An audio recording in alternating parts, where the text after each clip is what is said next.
Era 4 de abril de 1997, uma sexta-feira comum em Las Vegas, Nevada, uma cidade conhecida por suas luzes que nunca apagam, cassinos cheios de vida e um ritmo que não para nem por um segundo. Lá, entre o brilho das placas de neon e o barulho constante, os sonhos pareciam estar ao alcance das mãos, mas os segredos também encontravam espaço para se esconder. Foi nesse cenário que Ginger Hughes, uma jovem de apenas 20 anos, entrou em uma história que ninguém poderia prever. Ginger era dançarina e backing vocal da banda Salsa Machine, um grupo que tocava regularmente no Santa Fe Hotel and Casino, e estava vivendo um momento especial. Tinha acabado de se casar com Mark Ollinger, um homem mais velho e quieto, e os dois estavam começando uma nova etapa juntos. Para quem a conhecia, ela era cheia de energia, talento e planos grandes, uma estrela que ainda ia brilhar muito. Naquela tarde, Ginger e Mark foram até um shopping na Maryland Parkway, pertinho da Universidade de Nevada, com um objetivo simples. Ela queria comprar alguns livros sobre finanças para organizar a vida do casal, que tinha se mudado para uma casa nova no dia anterior. O lugar escolhido era a Spycraft Store, uma loja diferente de tudo, cheia de livros, mas também de coisas esquisitas. Ginger disse a Mark que seria rápido, deixou a bolsa no carro, pegou só carteira com os $200 e entrou. Mark ficou no estacionamento, fumando um cigarro, com a porta da loja bem na frente dele.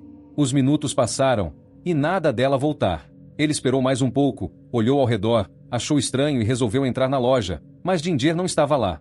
Era como se ela tivesse sumido no ar, em plena luz do dia. O que começou como um mistério simples, de uma jovem que não voltou de uma compra rápida, logo virou algo muito maior e mais sombrio.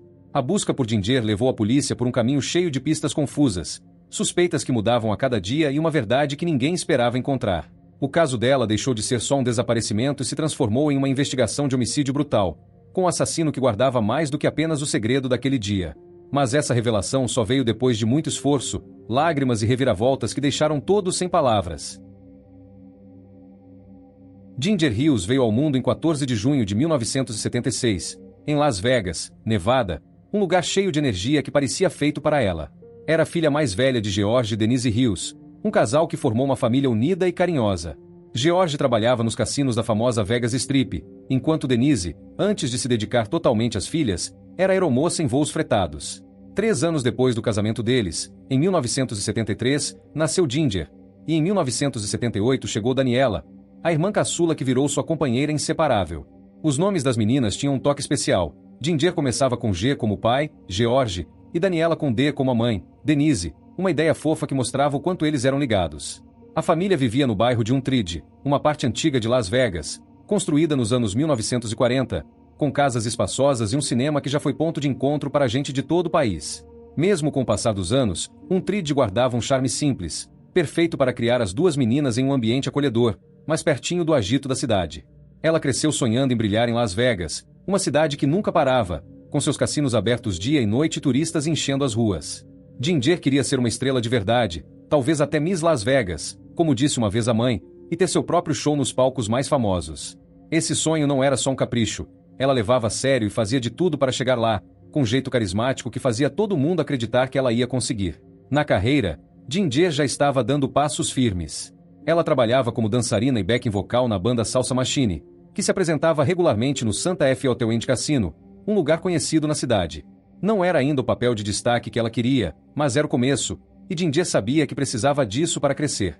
Ela se dedicava muito, tomava aulas de canto com professores experientes, treinava dança sem parar e cuidava da aparência, algo essencial para quem queria se destacar no mundo dos espetáculos de Las Vegas. Na vida pessoal, Ginger queria mais do que só aplausos, ela sonhava com um lar feliz. Em 1996, durante um momento da vida ela conheceu Mark Ollinger. Ele era 14 anos mais velho, já tinha sido casado antes e tinha um jeito bem diferente do dela. Enquanto Ginger era falante e cheia de animação, Mark era quieto, mais reservado, quase um contraste total.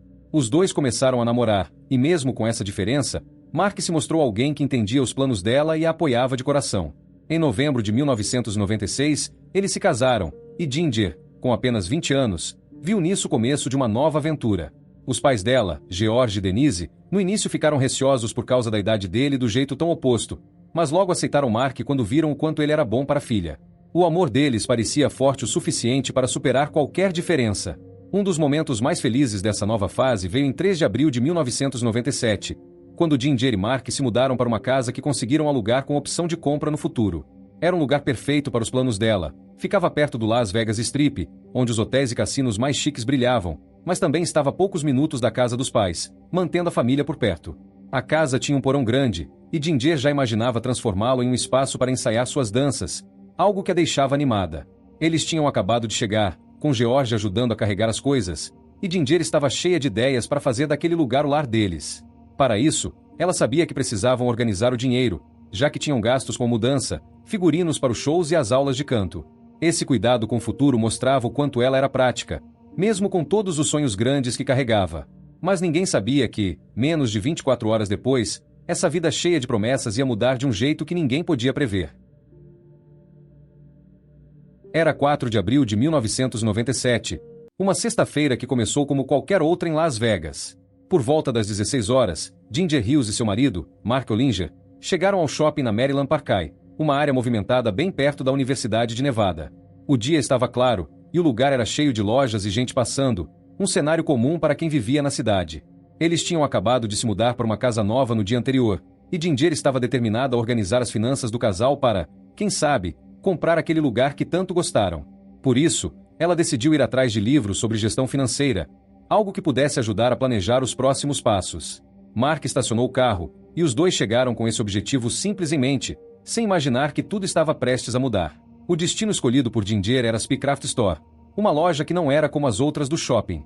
Não vendia só livros. Tinha coisas esquisitas como câmeras escondidas em botões, facas que pareciam canetas, localizadores para achar crianças perdidas e até guias sobre como mudar de identidade ou resolver crimes. Era um lugar que atraía todo tipo de gente, desde curiosos até clientes que pareciam saídos de filmes de espionagem, como agentes do FBI, da CIA ou até celebridades querendo algo diferente. A loja pertencia a um casal, John Flowers e Cheryl, e tinha uma fama peculiar em Las Vegas. Ginger viu ali a chance de encontrar o que precisava, já que os livros sobre finanças estavam entre os muitos títulos oferecidos. Ela estava focada, como sempre, em dar um passo a mais para construir o futuro que sonhava. Antes de entrar, Ginger olhou para Mark e disse que não ia demorar, que seria coisa de poucos minutos. Ela deixou a bolsa no carro, algo que mostrava o quanto confiava que seria rápido, e levou só carteira com cerca de $200, o suficiente para pagar pelos livros. Mark ficou no estacionamento, bem na frente da loja, fumando um cigarro enquanto esperava. Ele podia ver a entrada dali, então não havia motivo para preocupação. Ginger entrou na Spycraft Store por volta das 16 horas, e tudo parecia normal. Mas o tempo foi passando, e os minutos que ela prometeu não foram suficientes. 15 minutos depois, Mark começou a achar estranho. Ele terminou o cigarro, olhou para a loja e decidiu entrar para ver o que estava acontecendo. Só que Ginger não estava lá. O lugar não era grande, mas ela tinha sumido. Dentro da loja, Mark encontrou John Flowers e Cheryl atrás do balcão. O casal disse que Ginger tinha passado por ali, comprado alguns livros e saído há poucos minutos. Segundo eles, ela pegou o que queria, pagou e foi embora, simples assim. Mas isso não fazia sentido para Mark. Ele estava bem na frente, olhando a porta, e não a viu sair. Confuso, ele perguntou mais, mas John e Cheryl não tinham muito a dizer, só insistiram que ela já tinha ido. Mark não quis acreditar de primeira. Saiu da loja e começou a andar pelo shopping, olhando em outras lojas próximas, perguntando para quem encontrava se alguém tinha visto uma jovem morena, animada, com um jeito de dançarina. Ninguém viu nada. Era como se Ginger tivesse desaparecido no ar, em plena luz do dia, sem deixar nenhum rastro. Mark ficou sem saber o que fazer. O pânico começou a crescer, e ele decidiu que precisava de ajuda. Ainda no fim da tarde do dia 4, ele pegou o carro e dirigiu até a casa dos sogros, George e Denise Hills, que moravam a poucos minutos dali. Chegando lá, contou tudo, como Ginger entrou na loja, como ele esperou, como ela não voltou. Denise, a mãe de Ginger, ouviu em silêncio, mas logo disse que aquilo não fazia sentido. Ginger era muito ligada à família, sempre contava tudo para eles, ligava para a mãe quase todo dia só para conversar. Não havia chance de ela sumir assim, fugir ou ir embora sem avisar ninguém. Daniela, a irmã mais nova, concordou. Ela conhecia Ginger melhor que ninguém e sabia que a irmã nunca faria algo tão fora do comum sem dar um sinal. Enquanto falavam, Daniela reparou em um detalhe que deixou todos ainda mais preocupados. Mark mencionou que Ginger deixou a bolsa no carro, com tudo dentro, documentos, dinheiro, maquiagem. Para Daniela, isso era um alerta vermelho. Ginger adorava se arrumar, sempre carregava maquiagem na bolsa para retocar o visual, especialmente por causa do trabalho como dançarina. Sair sem ela não era algo que Ginger faria por vontade própria, ainda mais para uma tarefa rápida como comprar livros. Denise e Daniela começaram a imaginar mil coisas, mas todas levavam à mesma conclusão: algo estava errado, muito errado. George, o pai, ouviu tudo e decidiu que precisavam agir, não dava para esperar mais. Já era noite quando Mark e George resolveram voltar ao shopping na Maryland Parkway. Eles queriam falar de novo com John e Cheryl, ver se conseguiam alguma resposta melhor. Chegaram à Spycraft Store, mas a loja já estava fechada, as luzes apagadas e a porta trancada. Enquanto olhavam ao redor, viram uma van estacionada perto dali. Era John Flowers, o dono, junto com Cheryl e o bebê deles, parecendo prontos para ir embora. Mark e George se aproximaram, explicaram a situação mais uma vez e pediram qualquer coisa que pudesse ajudar. Talvez as imagens das câmeras de segurança da loja. John ficou calmo, disse que sim, que tinha câmeras, mas que não podia pegar as fitas agora. Ele falou que estava de saída para resolver negócios na Califórnia e prometeu entregar tudo na segunda-feira, dia 7, quando voltasse. Disse que estava muito ocupado e que não havia nada com que se preocupar. Para Mark e George, aquela resposta não resolveu nada, mas não tinham como insistir. Foram embora com mais perguntas do que respostas, sem imaginar o que aquela noite ainda escondia. O dia 5 de abril de 1997 amanheceu pesado para Mark Ollinger. Sem saber mais o que fazer, Mark decidiu que era hora de pedir ajuda oficial. Na manhã de sábado, ele foi até a polícia de Las Vegas e registrou o desaparecimento da esposa. Contou tudo, como Ginger entrou na loja por volta das 16 horas, como ele esperou no carro, como ela não voltou. A polícia levou o caso a sério e passou a investigação para as mãos do detetive Jeff Rosgan, um homem experiente que agora tinha a missão de descobrir o que aconteceu com a jovem dançarina de 20 anos. Jeff Rosgan começou o trabalho olhando para o que estava mais perto: o marido. Em casos assim, é comum a polícia suspeitar primeiro de quem vive com a vítima, e Mark Ollinger virou o foco inicial. Os detetives sabiam que nem todo casamento é perfeito, e logo descobriram que o de Ginger e Mark tinha seus problemas. Amigos do casal contaram que os dois brigavam às vezes, e uma vez, depois de uma discussão feia, Ginger chegou a sair de casa e passar algumas noites em um hotel para esfriar a cabeça. Isso levantou dúvidas. Será que Mark tinha feito algo com ela? A suspeita ficou mais forte quando, poucos dias depois do desaparecimento, o carro dele apareceu queimado em um estacionamento deserto. Mark disse que o motor superaqueceu e pegou fogo sozinho, mas a polícia não engoliu essa história tão fácil. Eles acharam que podia ser uma tentativa de esconder provas, como sangue ou algo que ligasse ele ao sumiço. Levaram o carro para análise, fizeram exames forenses detalhados, mas não encontraram nada, nem sangue, nem cabelo, nem qualquer sinal de Ginger. Sem provas contra ele, Mark acabou sendo descartado como suspeito, mas o caso ainda estava longe de clarear. Outra ideia que a polícia considerou foi que Ginger tivesse fugido por conta própria. Ela era jovem, cheia de sonhos, e talvez pudesse ter decidido abandonar tudo. Mas essa hipótese não durou muito. Quem conhecia Ginger sabia que ela estava feliz com a mudança para a casa nova, um lugar que ela e Mark tinham escolhido juntos e que tinha até um porão para os ensaios dela. Além disso, os detetives checaram as finanças dela. Ginger não tocou no cheque que tinha recebido recentemente do trabalho com a Salsa Machine, nem usou os cartões de crédito.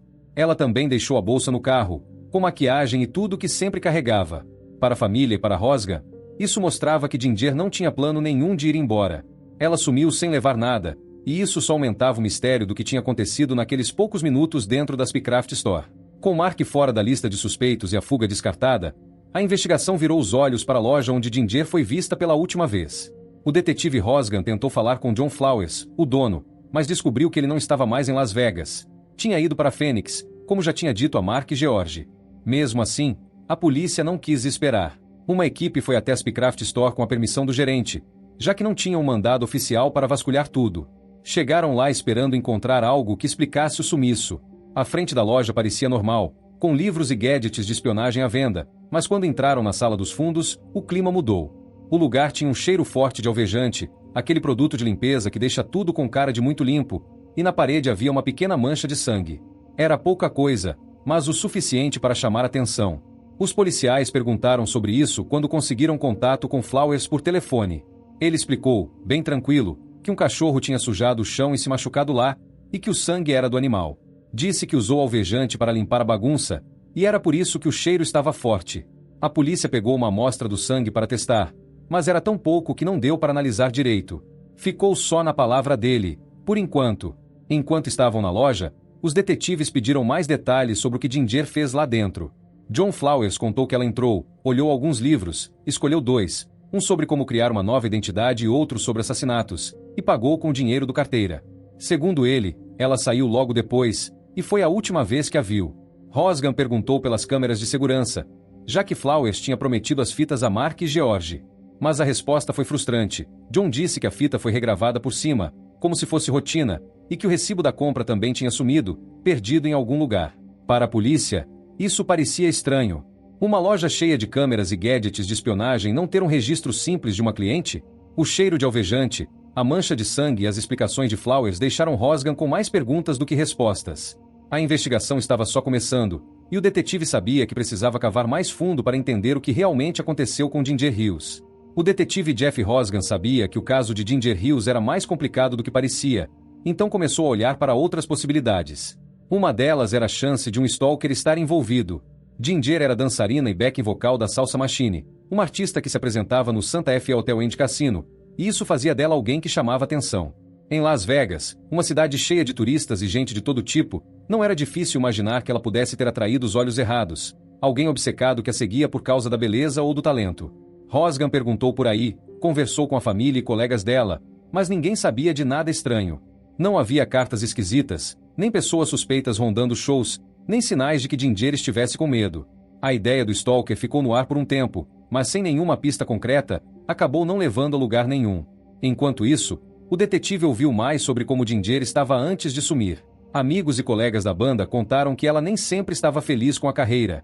Ser backing vocal era bom, mas o ritmo era lento, e Ginger queria mais. Ela sonhava em liderar o próprio show, ser a estrela principal.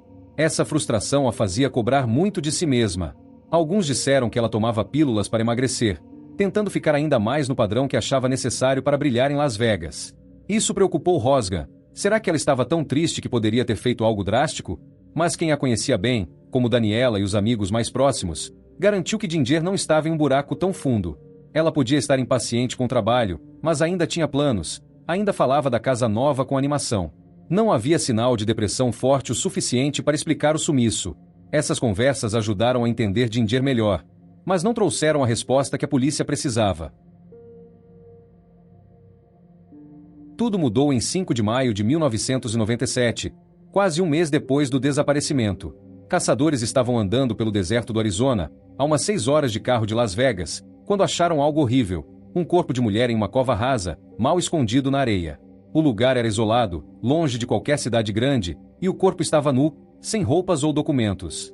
A única coisa que chamava atenção eram 2 anéis nos dedos dela. Um deles tinha uma letra que podia ser M ou W, dependendo de como olhassem. Rosgan foi avisado e correu para checar, com o coração na mão, pensando que podia ser Ginger. Mas quando viu as fotos e os detalhes, percebeu que não era ela.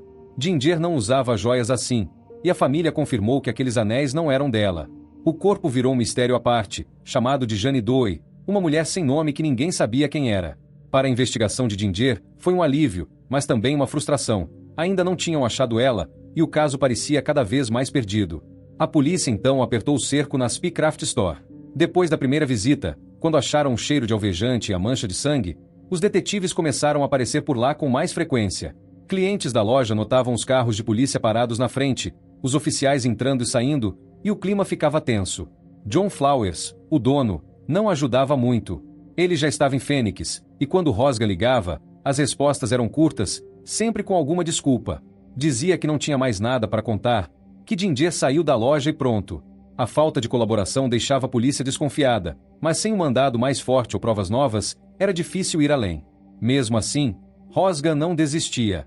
Ele sentia que a chave do caso estava naquela loja esquisita, com seus gadgets de espionagem e o casal que parecia saber mais do que falava. A grande virada veio em 16 de agosto de 1997, mais de 4 meses depois que Ginger sumiu.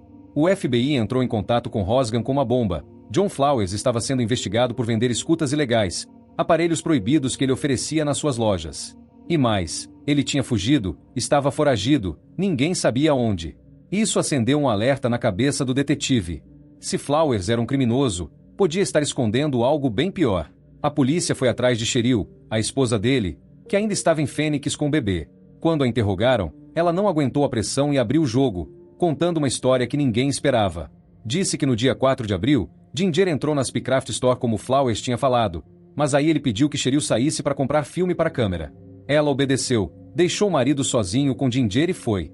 Quando voltou, Mark já estava lá, perguntando pela esposa, e John disse que Ginger tinha comprado os livros e saído. Cheryl acreditou na hora, mas depois tudo desmoronou. Segundo Cheryl, mais tarde John confessou algo terrível. Ele matou Ginger. Disse que os dois discutiram, que Ginger tinha aparecido com cartas de extorsão, ameaçando ele com alguma coisa. Cheryl não acreditava nessa versão, achava que o marido inventou isso, mas o que viu depois não dava para negar. Ela entrou na sala dos fundos da loja e encontrou o corpo de Ginger no chão, com muito sangue ao redor. John a ameaçou na mesma hora, disse que se ela contasse para alguém, ele mataria ela e o bebê deles. Assustada, Cheryl ficou quieta.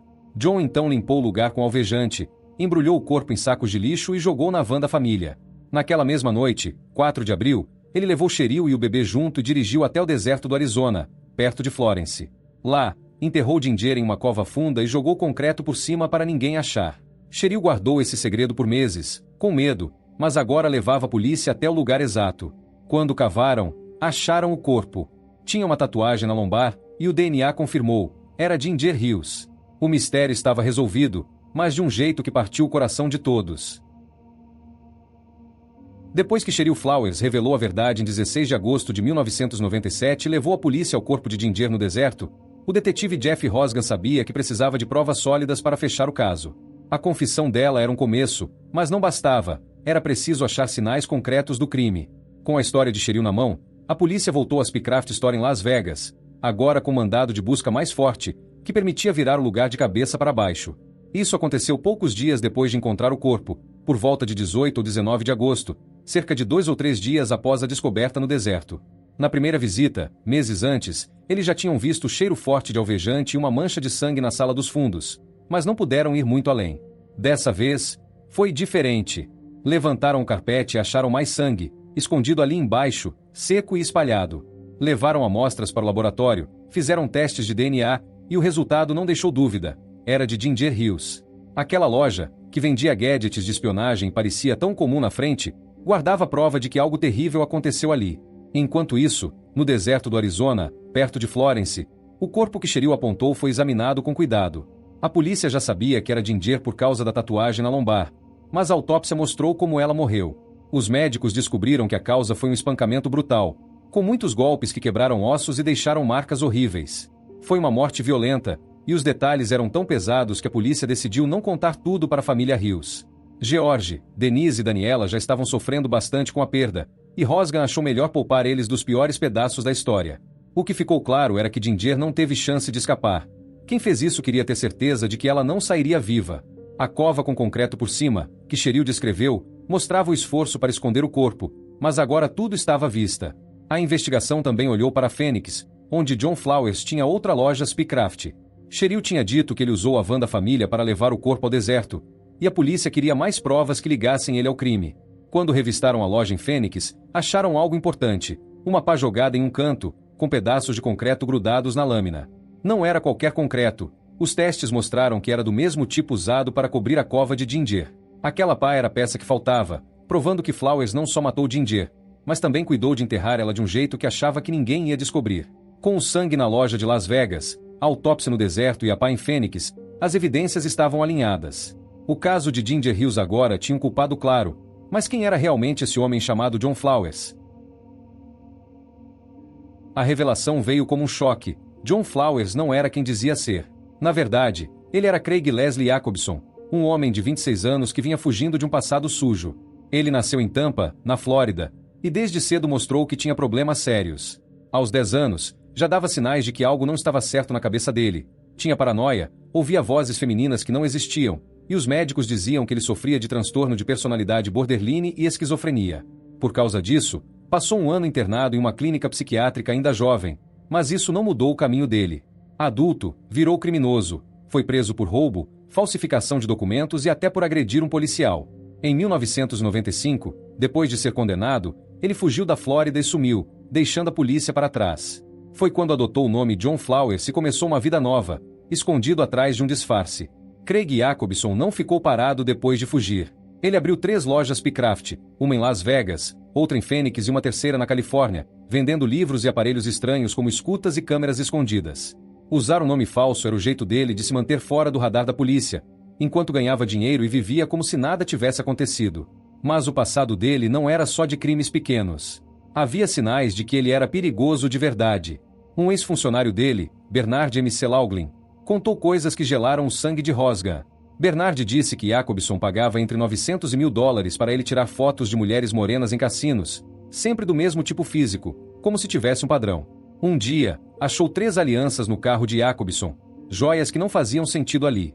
Pior ainda, ouviu o chefe se gabar de ter corpos enterrados no deserto, como se fosse algo para se orgulhar. Bernard não levou a sério na hora, mas depois viu que era verdade. Outras pessoas também tinham histórias sobre Jacobson. Uma adolescente, que não teve o nome revelado, disse que 2 meses antes do crime contra Ginger, ele tentou atacá-la dentro da loja em Las Vegas. Ela estava olhando os produtos quando Jacobson agarrou, mas um cliente entrou na hora e interrompeu tudo. A menina escapou, e o caso não foi longe, mas mostrou que ele já tinha esse lado violento. Cheryl, a esposa dele, também deu pistas antes de falar com a polícia. Nos meses entre o crime e a confissão, ela começou a desabafar com colegas de uma loja vizinha em Phoenix. Contava que estava com medo do marido, que ele tinha feito algo horrível e que ela não sabia como escapar. Cheryl vivia sob ameaça, com medo de que Jacobson matasse ela e o bebê se abrisse a boca. Essas histórias, do ex-funcionário, da adolescente e da própria Cheryl, pintaram um retrato de um homem que não era só um assassino, mas alguém que carregava um perigo constante. Com tudo isso, ficou claro quem era Craig Leslie Jacobson. Não era só o dono de uma loja esquisita ou um cara com um nome falso. Era um fugitivo com a mente bagunçada, um histórico de crimes e um hábito de machucar pessoas. A morte de Ginger não parecia algo isolado, era parte de quem ele era. As evidências físicas já tinham provado o que ele fez, mas saber quem ele realmente era mostrou para Rosgan e para a família Rios que o pesadelo de 4 de abril de 1997 não foi um acaso. Jacobson era um monstro que escondeu o rosto por anos, até que Ginger cruzou o caminho dele. Depois que Cheryl Flowers entregou a verdade em 16 de agosto de 1997, a polícia sabia quem era o culpado: Craig Leslie Jacobson, o homem que usava o nome falso de John Flowers. Ele estava foragido, mas não por muito tempo. No dia seguinte, 17 de agosto, agentes alfandegários em Los Angeles o pegaram. Não foi por causa de Ginger, mas por outra acusação, provavelmente ligada às escutas ilegais que o FBI já investigava nas lojas Picraft. Jacobson não aceitou a prisão tão fácil. Na cela, tentou acabar com a própria vida, usando um lençol para se enforcar. Os guardas o encontraram a tempo, mas ele ficou em coma por um período, sobrevivendo por pouco. Para a polícia de Las Vegas, isso não mudava nada. Ele era o assassino de Ginger e eles queriam justiça. Em dezembro de 1997, quando Jacobson já estava acordado e fora de perigo, foi levado de volta a Nevada para responder pelo crime que tirou a vida da jovem dançarina. O processo contra Jacobson não foi simples. Em 1998, os médicos que o avaliaram disseram que ele não estava em condições de ser julgado. Os problemas mentais dele, como paranoia e esquizofrenia, que vinham desde criança, foram usados como argumento. O juiz concordou e o mandou para Lakes Crossing, uma clínica em Nevada onde ficam pessoas que a justiça acha que não entendem o que está acontecendo. Em 1999, avaliaram ele de novo e chegaram à mesma conclusão: incompetente para enfrentar um tribunal.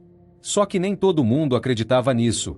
O detetive Jeff Rosgan e os promotores começaram a desconfiar que Jacobson estava fingindo, exagerando sintomas para escapar da cadeia. Em 2000, cansados de esperar, ofereceram um acordo: se ele se declarasse culpado, pegaria 25 anos de prisão. Jacobson aceitou, mas logo mudou de ideia e recusou. O caso arrastou mais 2 anos, até que, em 2002, fizeram um novo acordo. Dessa vez, ele se declarou culpado por insanidade, admitindo o crime, mas alegando que a mente dele o levou a fazer isso. Em 2003, foi sentenciado a 20 anos, com chance de sair antes por bom comportamento. Esse julgamento deixou um gosto amargo para muita gente. A família Rios queria Jacobson preso para sempre, não com uma pena que abria portas para a liberdade um dia. Os 20 anos começaram a contar a partir de 2003, o que significava que, em 2023, ele poderia pedir para sair. Mas o caso de Ginger não era o único na vida dele, e isso mudaria as coisas mais tarde. Enquanto estava na cadeia, os investigadores continuaram olhando para o passado de Jacobson, e outra história triste veio à tona, mostrando que o pesadelo dele não parava em Las Vegas. O processo foi cheio de idas e vindas, mas pelo menos colocou o assassino de Ginger atrás das grades, por enquanto. Lembra da Jane Doe encontrada no deserto do Arizona em 5 de maio de 1997? Aquela mulher em uma cova rasa, com 2 anéis nos dedos, um deles com M ou W. Na época, a polícia sabia que não era Ginger, mas ninguém descobriu quem ela era. Isso mudou em 2010, mais de 10 anos depois, quando testes de DNA finalmente deram um nome: Cristina Marie Martinez. Ela tinha só 15 anos e era de Phoenix, uma adolescente que sumiu em 3 de maio de 1997, bem perto da loja Spicraft de Jacobson na cidade.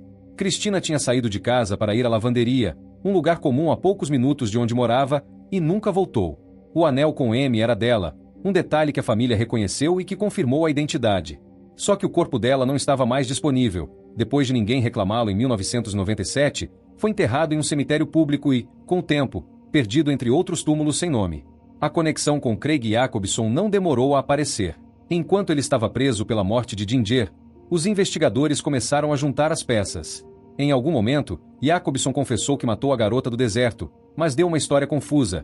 Disse que ela era Mary Sotodard, uma ex-namorada. Era mentira. A polícia encontrou a verdadeira Mary, viva e bem, e provou que ele inventou isso. Mesmo assim, a confissão apontava para Cristina, e as datas batiam. Ela sumiu um mês depois de Ginger, perto da loja dele em Phoenix. Em 2014, já com o DNA confirmando quem ela era, Jacobson foi acusado de assassinato pela morte de Cristina. Só que o processo não foi fácil.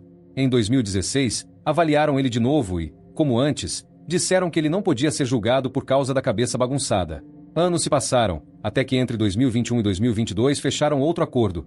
Ele se declarou culpado por homicídio em segundo grau, uma pena mais leve, mas que o manteve preso. Dessa vez, não tinha data para sair. O caso de Cristina mostrou que Jacobson não parou em Ginger. As duas mortes, uma em Las Vegas, outra em Phoenix, pintaram ele como um perigo que ia além de um crime só. A família de Cristina, como a de Ginger, ficou com a dor de perder alguém tão jovem, mas pelo menos agora sabiam quem tinha feito isso. Jacobson já estava na cadeia por Ginger, e a pena por Cristina só reforçou que ele não ia sair tão cedo. Mesmo assim, os investigadores começaram a se perguntar: será que havia mais vítimas por aí, enterradas no deserto ou esquecidas como Cristina foi por tanto tempo? Para a família Rios, o fim do caso de Ginger nunca trouxe paz de verdade. Denise, a mãe, carregou a dor de perder a filha até 2014, quando morreu de câncer. Ela passou os últimos anos falando de Ginger com amor, mas também com tristeza por não ver justiça completa. George, o pai, ficou vivo para contar a história, mas sempre lamentou que Jacobson não pegasse prisão perpétua logo de cara. Ele sentia que 20 anos, com chance de sair antes, não era o bastante para o que aconteceu. Daniela, a irmã mais nova, virou a voz da família em eventos como reuniões ou datas especiais. Ela contava como o buraco deixado por Ginger nunca fechava, como cada Natal ou aniversário trazia a saudade dela. Os três sofreram juntos desde 1997, e mesmo com Jacobson preso, a sensação era de que algo ainda estava errado. Craig Jacobson, enquanto isso, ficou preso por vida. A pena de 20 anos por Ginger, dada em 2003, podia ter acabado em 2023, mas o caso de Cristina Martinez mudou tudo. Com o acordo de 2021 a 2022 por homicídio em segundo grau, ele não tinha mais como escapar da cadeia. Além disso, os investigadores não pararam de olhar para ele.